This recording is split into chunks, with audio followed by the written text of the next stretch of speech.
Today's episode is brought to you by Craftsy, calling all crafters. Are you ready to dive deep into your favorite crafting projects and learn some new techniques along the way? Then it's time to join Craftsy Premium Membership. For only $1.49, you'll receive a full year of access to expert-led tutorials, patterns, and projects in every category you can imagine. With a massive library of resources at your fingertips, you'll be able to create your best work yet and bring your crafting dreams to life. Don't wait. Sign up at craftsyoffers.com and discover the endless possibilities of Craftsy Premium Membership. Thank you so much, Craftsy. And now, here's the show.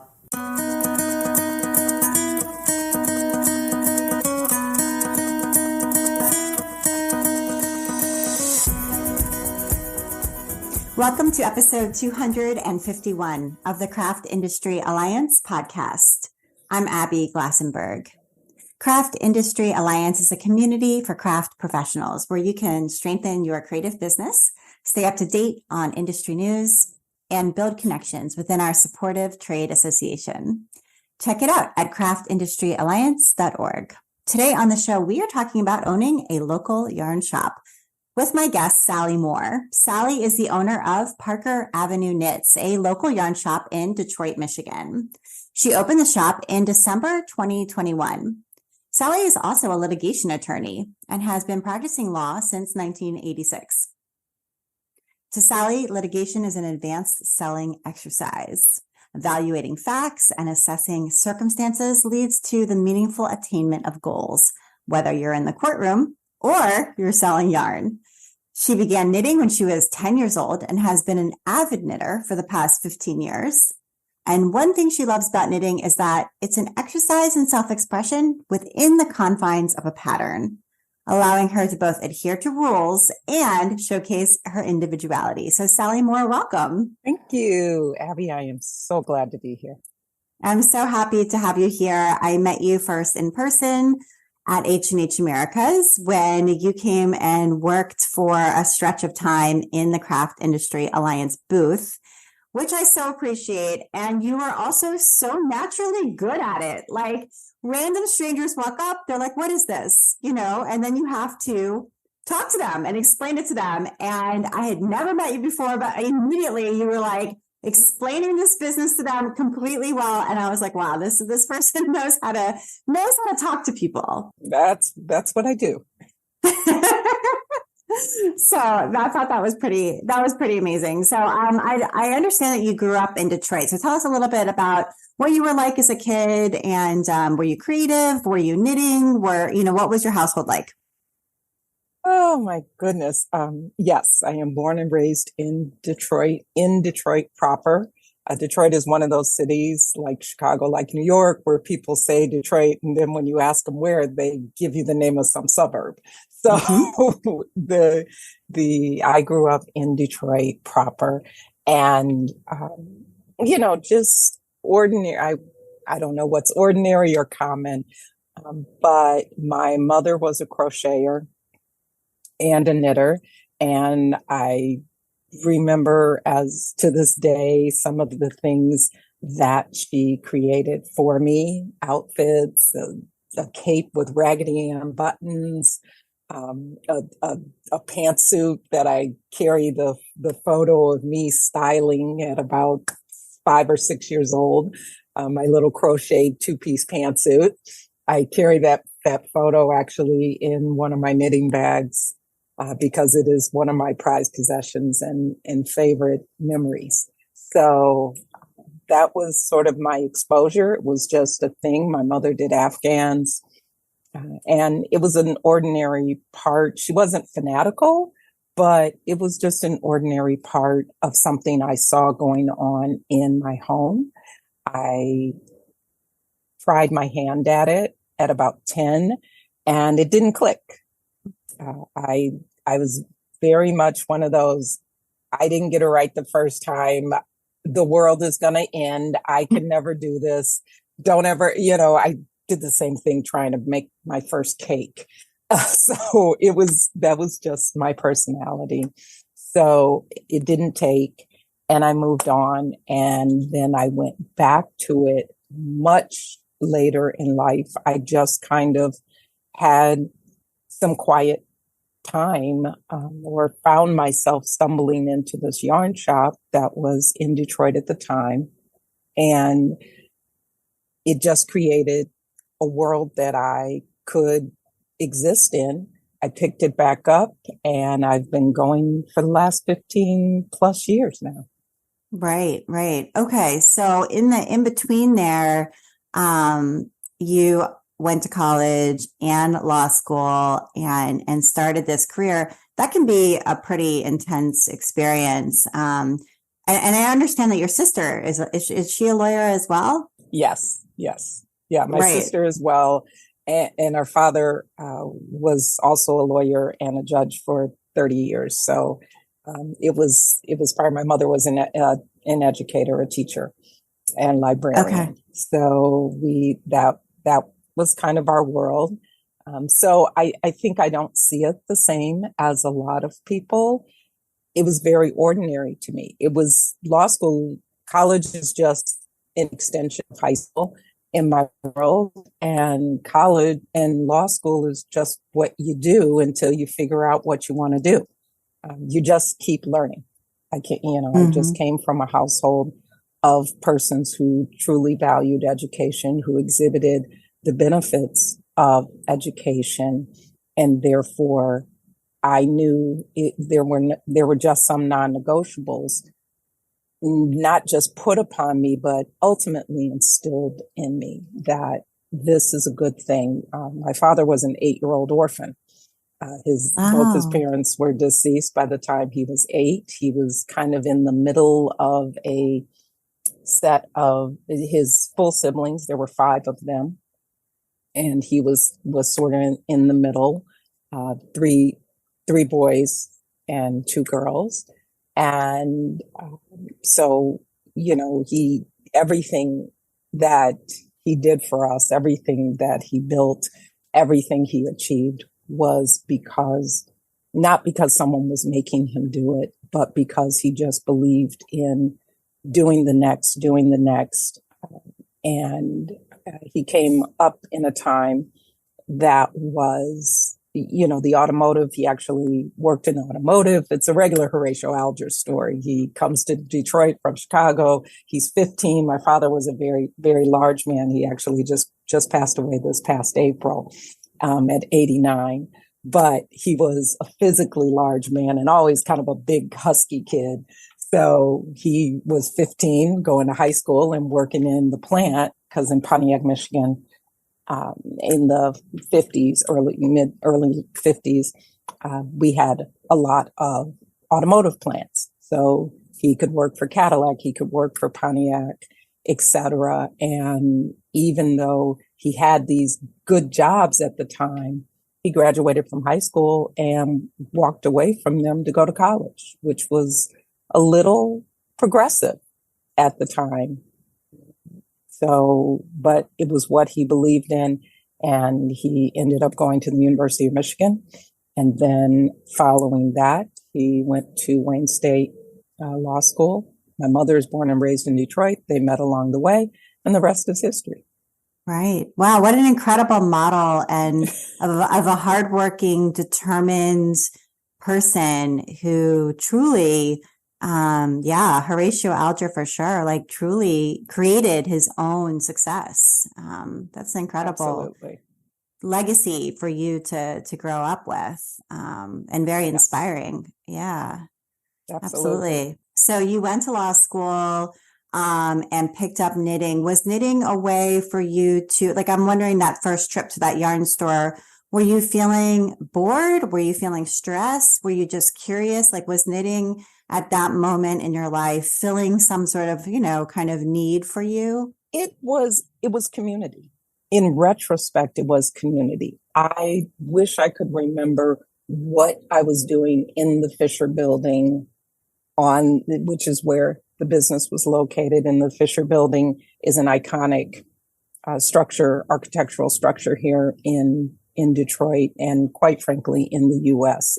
It rivals the Chrysler building and Empire State Building and buildings such as that. So it was a very iconic place to be. I have no clue why I was there. Doesn't really make sense. But I wandered in. And in retrospect, I have to believe that it was the community more so than the craft that was giving me, that was creating that interest for me. So much so till I started hanging out there. And I hung out there so much that at one point I started working there. And I figured there was I was like, let's cut out the middleman. Just pay me in yarn. Because I'm just going to give it back to you. So let's just keep this real simple. So I actually worked at the yarn shop for a while, but it's hard to call it work. Right. So you were just sort of working there to get paid in yarn, while you had a quote unquote real job, different job that actually paid the bills. And it sounds like you got pretty close to the ownership there, and they knew you were a known person, best customer turned employee. And so you kind of got to see, I guess, the business side of yarn. I mean, I think from a consumer point of view, you just walk into a yarn shop, there's all these pretty colors and textures and projects, and you kind of pick what you want to do next. But when you kind of flip to the other side of the sales desk, you kind of see it from a different perspective when you think about, like, what are they ordering and how are they managing inventory and pricing and customer service. And I don't know if you remember, like, sort of understanding that side for the first time. I wasn't studying it with any goal in mind. Funny aside, at the time that the shop was going through some struggles, and I must have been there in 2000, I want to say 2008. And then I moved to New York in 2011, 2012. So 8, 9, 10 were kind of the high points in my relationship with that store. And shortly around the same time, 11, 12, the store actually closed and moved almost 30 miles away. So to me, the other side of the world. I've actually never been. They're still open and functioning with a little different leadership, but I've never actually been to the new location. But at that time, there was actually kind of whispering and winking of, "Hey, Sally, don't you want a yarn shop?" And I was like, nope, never crossed my mind. It really didn't cross my mind at that time. So, but of course, you see things, you see things, you hear things, you assess things. And just like with everything else in life, when you're growing up, it makes a whole lot more sense when you get on the other side. So I absolutely have gems that I go back to and make more sense to me now and influence some of the things that I do in my business that I don't think I fully appreciated at the time I was going through them. Can you tell us about one of those gems, like one of those sort of revelations at that time that you're like, oh yeah, now, yeah, I'm putting that into place?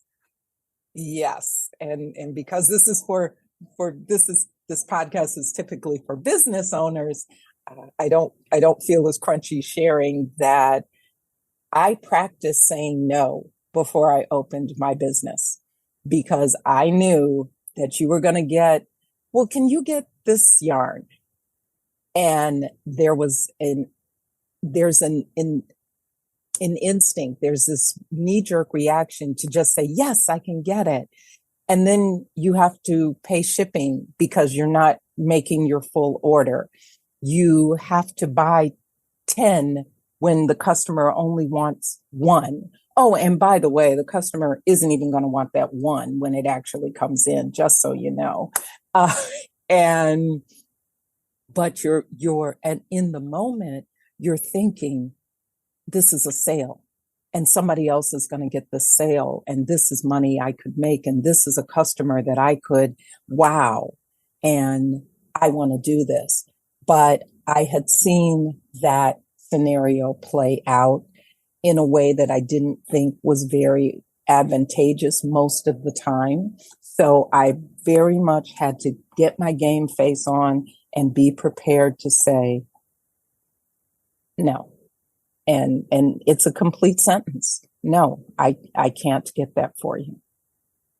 That is incredibly, incredibly valuable. Perhaps one of the most valuable lessons you could have learned. And I do find it interesting that the other people who were working there said to you, Sally, don't you want a yarn shop? Even though you had said it never crossed your mind and was not at all on your radar or in your goals, or, you said you weren't studying this for any particular purpose, but they must have seen something in you about this that clicked, and that they thought would work. Absolutely. Well, the owner was also an attorney, non-practicing attorney. So she, I think gravitated towards me. Sure, it suggested something that should not be an impediment to anyone, but I will say that owning a business is a sophisticated career.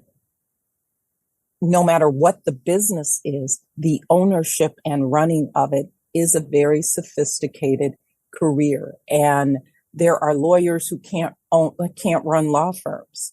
There are people who knit who can't run yarn shops. It's just, they are not synonymous. Just because there are people, we all know people who make fabulous cakes, but have no business in the catering business. So I believe that, again, it's about this concept of transferable skills. And what people began to see is that this is a person who follows rules, meets deadlines, interprets, language. I'm a litigation attorney. That I pride myself on that. And that is a different class of attorney. There are people who write multi-million-dollar, billion-dollar IT software agreements between mega corporations in Manhattan and cannot get themselves out of a parking ticket. So there is something to be said for being able to do what a litigation attorney does. And the thing we do most is interpret facts or interpret data, information, if you will. And most of the time at our height, we have to do it in the moment and turn on a dime and process it and figure out what to do with it, all while never breaking a sweat. So I think that those were really valuable skills. I guess I should kind of let you in on a small secret. At the time I was hanging out and working at the yarn store, for a lot of that time, I actually was working for a pharmaceutical company. I had walked away from law and was doing pharmaceutical sales for a few years because that, because again, I found that selling facts, talking to doctors, all of it was synonymous. It was all a transferable skill set. So I think that's probably what people saw in me, was my ability to do these other things that I can actually lay over a myriad of businesses. Not everything, but a myriad of businesses. I want to take a minute now to talk about our sponsor, Craftsy. And here is a message from Craftsy. At Craftsy, we know making. Whether you're new to the handmade life or looking to advance your skills, we have classes for all maker levels and interests. From knitting and sewing to quilting and embroidery, cooking, baking, paper crafts, and more, Craftsy's instructors guide and encourage you, empowering you to turn ideas into realities. And they have an exclusive offer for Craft Industry Alliance podcast listeners. Right now, you can get a whole year of their premium membership for only $1.49. Visit craftsyOffers.com to sign up, and the discount will be automatically applied at checkout. For only $1.49, you'll get a full year of access to over 2,000 premium full-length classes. It can be challenging to know where to go to learn new things, especially when you're an absolute beginner. Craftsy instructors help build strong foundations as they teach, setting you up for success and helping you fix mistakes as you go. Their enthusiasm and strong teaching style make learning accessible to all. If you're an experienced maker and looking for new challenges and fresh projects, Craftsy for you too. From perfecting your fondant skills to tackling complex stitches, from eye-catching garden design to next steps in sourdough, Craftsy has advanced classes in all crafts from instructors who are experts in their field. With over 2,000 classes, including downloadable patterns and recipes, Craftsy has a class and a craft for everyone. Visit CraftsyOffers.com today and get a year of Craftsy premium membership for just $1.49. Start turning ideas into projects you can be proud of. Get this exclusive offer at CraftsyOffers.com. And now, back to my conversation with Sally. Right. It's so interesting to see yourself that way with a set of skills that can be applied to different fields. And I think that's really valuable for people to think about with their own skill sets. Like, how could you take these and, as you said, transfer them to something else? So, okay. So you mentioned that you had moved to New York. Was that a career decision or for some other reason? And you were there for a period and now you're back in Detroit. So I just would love to hear a little bit more about that period of your life. Absolutely one of the best times of my life. I moved to New York for a career, transferred jobs. By then I was back in law, was working for a major insurance company, transferred to my practice was in New York, primarily Manhattan, Brooklyn, and Staten Island were the courts where I practiced, and love New York, love everything about it. And yes, it smells, and yes, it's dirty, and I love it. So I was there, but it was also at a time when Detroit was going, I witnessed the bankruptcy of 2015 from New York. So I get up on Sunday mornings and I'm reading the front page of the New York Times, and it's my hometown. And everything in there is very familiar to me, the people, the places, the circumstances, and even some of the things that are not being said. I know what they're alluding to. I know what's going on. So that continually kind of tugged at me, and my family was here. So I eventually, after a few years, I decided, let me go back, because there was starting to be this rumble of let's do this and let's do that. And Detroit. And of course, once it's like personal bankruptcy. Once you go bankrupt, the next day you get all these credit card offers. And Detroit was kind of doing the same thing. Everybody figures, well, that can't happen again. So you've got a clean slate. You've got an opportunity to reinvent yourself, Detroit. Who wouldn't want to be a part of that? And then the last thing that kind of pushed me over the edge was the fact that I was discovering, because I was back and forth constantly with family, and I was discovering that New Yorkers were coming here. New York entrepreneurs. The restaurant scene was full of New Yorkers, and Detroiters were just like, oh my God, they're from New York. I was like, oh, are you kidding me? They're just people, folks. Come on. But it has that cachet. It has that allure that if New Yorkers will come, it's good enough. From a business perspective, I think it's just the price point of entry was lower. The competition was less. And therefore, why not? No, you're not going to get the same volume, possibly, in terms of how many tables you're going to turn in your restaurant, et cetera. You might not get the same foot traffic, but your rent is lower, your square footage is bigger, and there aren't as many people in town doing it. And your cost of living is a lot lower as well. And your cost of living, just as an owner, as a person, is also a lot lower. So there were so many factors that I think my ego got a little in the way, but it all worked out. because it was not, at one point I thought coming back to my own hometown was the worst decision I had ever made. I'd never been so unhappy in my entire life. And I just thought I have finally made the worst move. But that lasted for a while, but I didn't stay there. And that's also another thing you got to do when you're in a business. If you get stuck, if you get scared, you don't know, there's a time to stand still and just do nothing, which is acknowledging that you don't know what to do. You know, if you're in a hole, if you dig yourself into a hole, what do they say? Stop digging. Exactly. Stop digging, but don't stay there as well.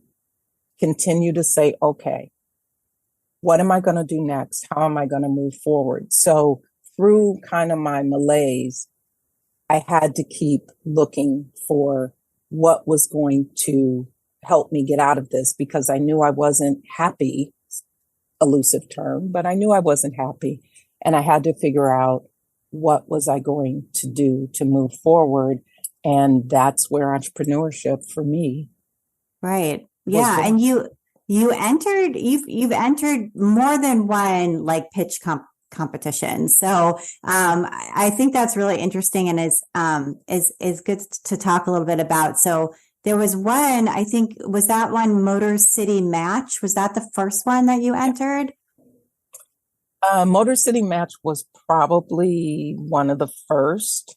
And that's been around for probably 10 years now or more. I can't remember. It was around before I even came back to Detroit. And that's a funded program, and they award on a variety of levels. So you might get just business planning all the way up to cash. So that was the first one that I entered. And I started on that track, on the initial track of business planning, and then I just continued to reapply and ultimately was awarded a cash track for that. But spoiler alert, it wasn't for a knit shop. Right. It was for was this for a nail salon? Yes. Right. Yep. So you had an idea that it. you wanted to start a business and kind of, be an entrepreneur. But the first idea was to do nails. Yep, absolutely. I was very sad in Detroit, and I decided that I would do this thing that I used to do in Manhattan on a Saturday. You go and you get your nails done, and then you go and you have a little lunch and you nosh and everything is great. And, it's New York. No one knows you have $6. You can still go to Bergdorf's and have tea with your $6, and nobody knows the difference. So I thought that would make me happier. And then I discovered that this is Detroit and there is no Bergdorf's, and there wasn't even an acceptable nail salon. And that's when the New York in me came out. What does New York do? You hit the ground, and if you want it, you build it. If it ain't there, you create it. And so I went looking for a manicure. There was nothing up to my New York standards. And so I set off to build it.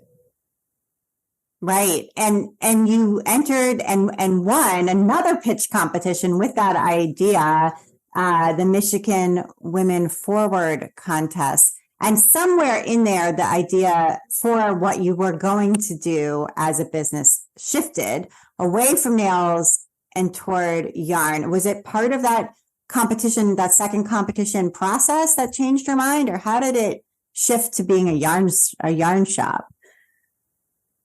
I saw the short answer is I don't know, and it drives me nuts to this day.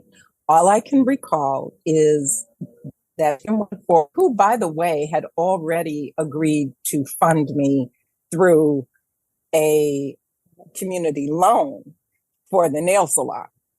Okay. But I was still working in that regard in terms of location and and that was really becoming a sticking point for me, was finding the right location. So as I was navigating, it comes up in my feed or somewhere that they had this pitch competition. Michigan Women Forward had a pitch competition. They do it, I think, a couple times a year in 3 different parts of the state. They still run it to this day. But it had to be a new business. And then I get this bizarre amnesia. And the next thing I know, I've taken my business plan, I've tweaked it because I know yarn. I know a lot about running a yarn shop. I've been behind the scenes. I've been on both sides of it. I put together this plan. I put together this slide deck. I enter this pitch competition and I win the pitch. And it was like, and unlike most programs, there weren't a lot of boxes to check. There wasn't a lot to do. I won the pitch competition, and within about 2 weeks, I had a $10,000 check in my mailbox. And Wow, that's that's when the amazing. reality hit. Yeah, yeah. But a lot of pressure because it was local, and these were people that I felt like they're watching me. And now I can no longer just talk about it. I have to do, because again, that ego monster said, I can't look bad. Right, right. I agree with you with it being local and that feeling that they're going to hold you to account now that they've given you this money. So you actually have to act on it and make this dream a reality. So you won this competition, and then you set about creating a yarn shop. So where did you end up finding the location? I know you had mentioned location was a little bit of a challenge when you were looking for a spot for the nail salon. So where did you end up landing? How did you pick that location? And tell us about those early days of getting the store set up. I don't want to tell anybody, make anybody think that this is super, super easy. But the underlying theme to my entire story, back, front, and going forward, is manifesting and the universe. Everything just fell into place. The universe is just always conspiring in my favor. I believe it conspires in everyone's favor. And so I had a home here in Detroit. I hadn't lived in it. I left it, become rental property, etc. Looking at the economics of things and how the market was going, it was a good time to sell the house. The realtor that helped me to sell my property calls me up one day and says, I know this spot. She was going to take a commercial space where we are located in Detroit. We're just pretty much downtown. We're right at the water. We're adjacent to a world-class riverfront area for families and people biking, running, etc. It's just a gorgeous area. And with free parking, ding, ding, ding, I have free parking in a major city where parking tickets are like $45. And she called me up and said, hey, they've got all this space. They're looking for tenants. Come on down. And it's the commercial lower level of a mixed use space. And so I went. It was white box. I got the space, got a good price, took some finagling, just the standard back and forth. And then I got it. Again, the universe conspired and delivered someone to me who does building and construction as her hobby. It's not her job. She just happens to be really good at it. Another woman. And she pulled together an entire team. And she was basically my GC. And she made sure that everything was on task, on target, at or under budget.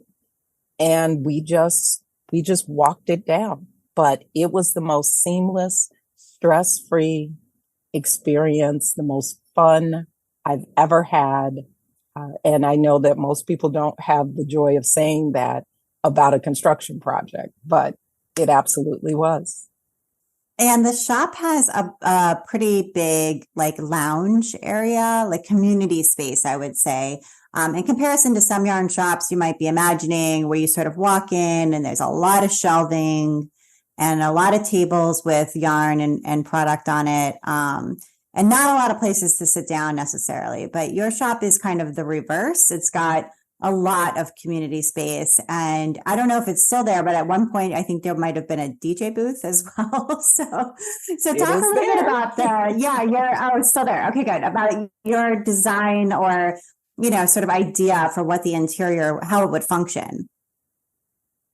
Well, my pitch was true to my plan, that our shop is about community. I think that the craft is about community, knitting and crochet and crochet and crochet, because people feel a little neglected, and they shouldn't. The fiber arts is about community. And so I was very intentional as I give what I call the New York apartment tour. This is the bathroom, turn around. This is the kitchen. That we call it our living room, or I call it my living room. And I have shared with folks that, yes, I could give up some of that lounge space for more product display. And I could certainly use more square footage for product display, but I'm not going to do that because I want people to walk in. We tell folks this year, our tagline has been Parker Avenue, it's a vibe. And it is. And people walk in, and I have had just some of the most amazing, kindest, most generous, heartfelt words shared with me about the way we make them feel. And, as the quote goes, people don't remember what you say or do. They remember how you make them feel. So everything about my design, everything about my shop is very intentional. How it looks, how it smells, what I stock, how it's laid out. Everything is incredibly intentional because we want to keep that vibe. And yes, when you walk in and you see a fully functional DJ setup that every now and then actually has a DJ, you realize that we are not this is not a yarn store you've been to before. Right. And are there other yarn stores in actual, the city of Detroit, or are you the only one? I'm the only one. Okay. And, yeah, and it's called Parker Avenue Knits, but it's on Franklin Street. So can you tell us about the name, and does that ever cause confusion where people are putting into their Google Maps like Parker Avenue, where is it, Yes, there actually is a Parker Avenue. In Detroit, we don't use street avenue very much. Not like you have to in New York or something. So, but there is a street called Parker, and it is technically Parker Avenue in Detroit. Funny story. That was my first apartment, was on Parker, 1415 Parker. So, and I have had people say, oh, they heard it. And they were like, oh, I know where I'm going. And then they get to Parker Street and they're like, there's no yarn shop over here. Where are you? The name did not come from that. Again, funny little kind of glitch in the system. I was meeting with someone. We were talking about marketing, branding, and somewhere from that discussion, the person that I was engaged with, who marketing and branding professional, the name Parker Avenue came from there. It has, when asked, I could give you a number of meanings. First of all, it was also the name of the nail salon. So when I changed the idea of the business, I did not change the name. And from the nail salon standpoint, it was to evoke a feeling of luxury. When you say Parker Avenue, people tune out on the and all they hear I is was Park just Avenue. thinking that Park Avenue. Exactly. It's like Park Avenue in New York. Yeah. And so the minute you say Park Avenue, everyone who's ever played Monopoly knows that that's luxury. So that was part of the thought process behind the name. And it has evolved from there into also a little pet project of mine or affinity of mine, which is Dorothy Parker, a low key, not well known journalist. She was the original female member of the Algonquin Roundtable, for those who research or Google. And the Algonquin Hotel is still there in New York, and the Roundtable is still there in New York. But that was a tribe of Vanity Fair writers, the Atlantic, Vogue, all of these kind of tabloidish things of the time. And this was a rogue bunch of bon vivants who spent their afternoons, drinking martinis and talking trash. Kind of similar to what we do at the shop, minus the martinis sometimes. So she is very much my spirit animal. She is known for some very witty commentary. The first thing you do in the morning is brush your teeth and sharpen your tongue. That is quintessential Dorothy Parker witticism. But also people don't know that at the time, she did a lot of things. She went to Hollywood. She was a screenwriter. She contributed to out of work writers during the Red Scare, when people were run out due to McCarthyism, which meant that she was donating a lot of funds to support a Jewish ally, being an ally to Jewish writers, because they were targeted in Hollywood very heavily. So she was very supportive of that. She was married like 3 times. One husband, she was married twice. Another husband, they were both screenwriters in Hollywood. She made more than him, and she outlived them all. But ultimately, she died a little isolated, a little alone, and what estate she did have, she actually left to Dr. Martin Luther King Jr., whom she had never met, but she left it to him in support of the civil rights movement, because she did predecease him, I want to say, by a year. I think she died in 1967. He died in 1968, was killed in 1968. And her ashes ended up in her attorney's file cabinet for numerous years, because he didn't know what to do with them. He didn't know what to do, so he just had them. Eventually, the NAACP found out.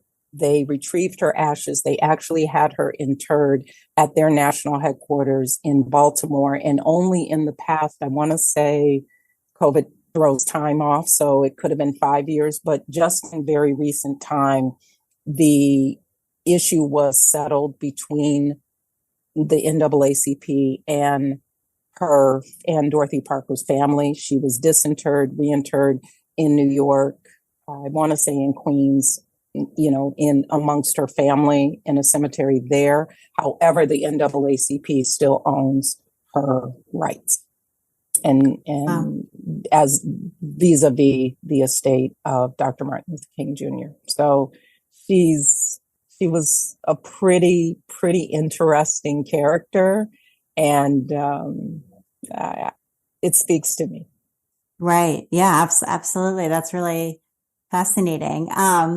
Okay. So you have this yarn shop, but you're also, I mean, I'm talking to you right now, I think from your law offices, or at least it looks like a law office to me. This is my home. This is my home office, but your home office. In the land of Zoom, I literally was in court an hour ago on Zoom. Okay. So yes. All right. Yes. Pause. So how are you balancing this? Because when I met you and you mentioned to me that you were a litigation attorney, and then I found out that you also owned a yarn shop, I was like, there has to be 2 people here. Like, how are you doing both of these things? How much time are you spending in the yarn shop, or you must have a fantastic crew of employees as well? I have the most awesome human beings, again, delivered to me, hand delivered with bows on them by the universe. And they handle things. We're open Wednesday through Sunday, and they navigate things for the most part Wednesday through Friday. And then I actually work all the hours Saturday and Sunday, unless I'm traveling. And Sunday, I'm the only employee. So Sunday, I'm all alone. Saturday, I have teachers and someone there with me, but that's my time. I work 7 days a week. I do what I have to do for my practice. And then at night, I order yarn and do all of those things. I pretty much do all of the back end for my business, the social media posting, the interviews, the articles, the blog, whatever, the website, whatever it is, the inventory. I print all the stickers, everything. So yeah, my Wow. mother asked me often, when do you sleep? Right. You're very, very hands-on, and the fact that you're there all weekend. Yeah, you're working 7 days a week. So, but I think some people would say, well, that's a recipe for burnout, but maybe for you, it's not. Maybe for you, that's a recipe for rejuvenation. Like, I think it depends on how you see it. Well, I will say this. Absolutely anyone, I do not, I, it's not sustainable. And I appreciate that. I know that. And I keep that at the forefront in everything I do, that I need to manage it and be moving towards not doing everything or figuring it out, or just figuring out what needs to be done. I mean, as we're speaking, I low key have a personal knitting project in my lap, because I will just tell you briefly, after the first year, I was very proud of having kept the baby alive, as I call it, which in entrepreneur world, that first year, it's important. Are your doors open? Are the lights on? So I was very proud of that, but I was a little sad that I had not been able to work on the craft. And I was watching all these people come in, and we were laughing and joking and picking fiber and doing all the fun stuff.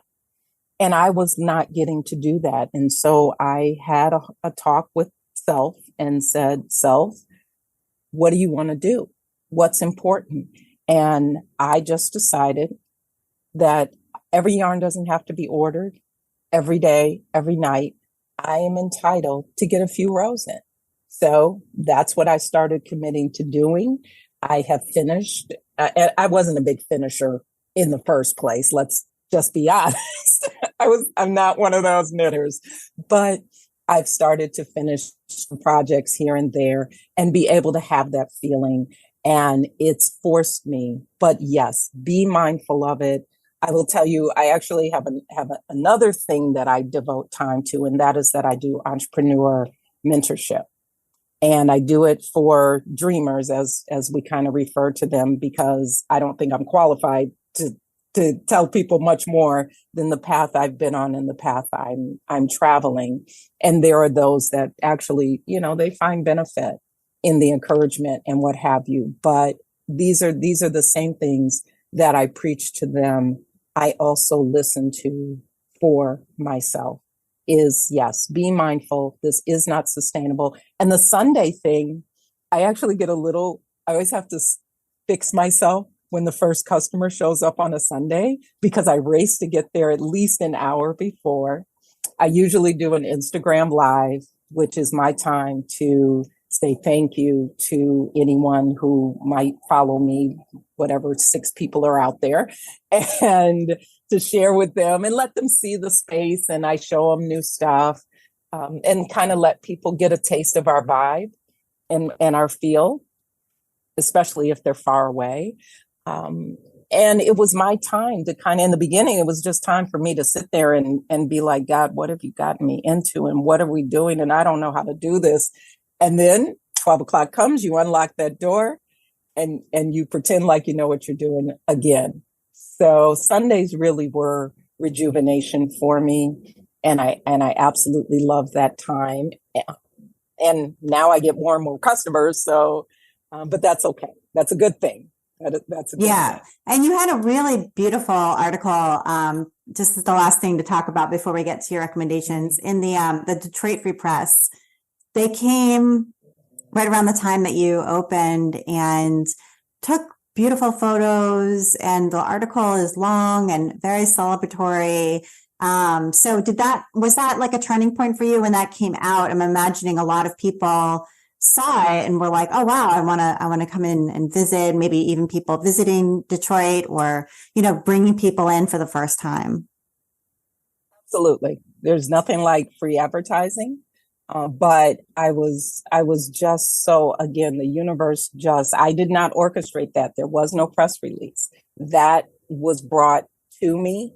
And it just turned out that the journalist could not have worked harder to capture the essence of who and what we were. And I think that's something that business people will find in all of the podcasts, everything you study these right now, at least talks about your credibility, your vulnerability, and making sure that you are just being transparent with who and what you are.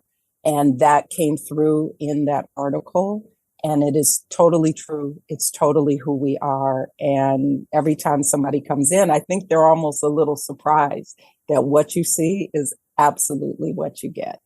Yeah, you definitely get that sense from that piece. So that's great. Yeah, I loved reading it, and I will link to that in the show notes for people who want to take a look at it because it is very lovely. So I wanted to get to your recommendations because you've got a couple good ones on here. So you were mentioning that you were enjoying the Anya dress pattern by Susie Sparkles. Yes.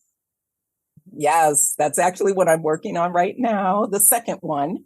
I did a first. She's being finished up, and I am working on a second one. It's just enough. And I love baby things because they're quick. And who doesn't love a hand knit baby item? So I knit them, and I don't even know that I had anybody in mind, but it's a lovely way to showcase fibers, quick and easy. And I'm really, really enjoying it. The first and the second are being done in two different fibers. And either way, lace work at the top. For the 3 to 6 month, I've got 8 inches of stockinette. So it's something I can do mindless, get back into the lace work at the hem, and we're done. Yeah. And when you get a hand knit garment like that as a parent for your baby, you're never going to give it away. Like that child can outgrow that in 6 months and it will get packed up and put in the attic because my children wore hand knit items, sweaters and like jumpsuits that my husband wore when he was 3 months old. My children wore them because my mother-in-law saved them because of course you're not going to just, give that to Goodwill. Like those things are so precious. Exactly. I think it's such a beautiful gift to receive from somebody. So, and then you were saying that you're, also making the, Into the Echo wrap. I don't know what this one looks like. Oh man. Folks have got to grab it's Into the Echo. The designer escapes me, but it is on Ravelry. It's a mosaic, and It's so easy. It is so easy. And so it's one of those things that presents way, it's more impressive than it is difficult. Mm-hmm. So it's Cheryl Faust, Faust. Okay.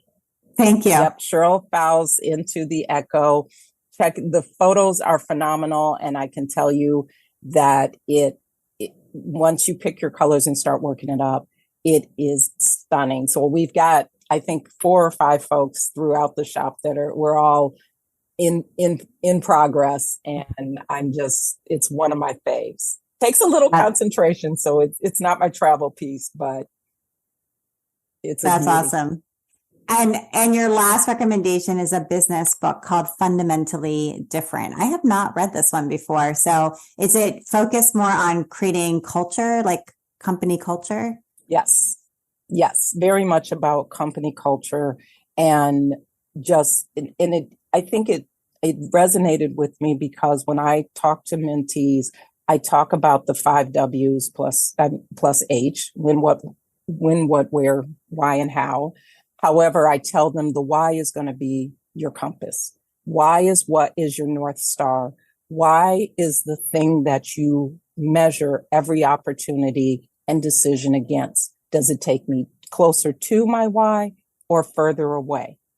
And that's how you can make a decision. Someone may offer you a pot of money, but all money isn't good. So how does this factor into your why? And and just as importantly is the thing of, what do I do when there is no money? What do I do when I am working 7 days a week, 12 hours a day? I'm tired. I'm not finding joy today, yesterday, and maybe not tomorrow. Why am I doing this? Why am I going into my personal? Because you have to say, is this, even though there's struggle, even though this might not be a quote unquote quintessential good time, is it getting me closer to my why? Am I still moving towards my why? And that is basically what they're saying in the fundamentals is, you have to set your compass. You have to set your foundation. You have to figure out what your company is about, what goals it wants to make, and where the boundaries are, and then function within that and remove any and everything or one that doesn't fit in there. That's very sage advice. Thank you for that, Sally. Yeah. And thank you overall for taking the time to be on the Craft Industry Alliance podcast. It was really great hearing your story and having the chance to talk to you. Well, thank you. I hope it inspires someone. And my biggest recommendation of all, I'll just tell you, is Craft Industry Alliance. Oh, thanks, Sally. And I'm not just saying that. The things I pick up are just invaluable, and compared to the price of membership, they're practically free. So I tell everyone, it's an incredible, I know that it is work for you, but please know that it does not go unnoticed and unappreciated. Thank you. Thank you so much, Sally. And you've been listening to the Craft Industry Alliance podcast. I'm Abby Glassenberg. Today's episode was brought to you by Craftsy. Calling all crafters, are you ready to dive deep into your favorite crafting projects and learn new techniques along the way? Then it's time to join Craftsy Premium Membership. For only $1.49, you'll receive a full year of access to expert-led tutorials, patterns, and projects in every category you can imagine. With a massive library of resources at your fingertips, you'll be able to create your best work yet and bring your crafting dreams to life. Craft Industry Alliance is a community for craft professionals. When you become a member of Craft Industry Alliance, you get in-depth coverage of craft industry news, the opportunity to connect with fellow professionals for advice and support, and access to an educational library filled with ideas, tools, and resources to help you as you build your business. Join us at craftindustryalliance.org. Thank you so much, and I will see you next time.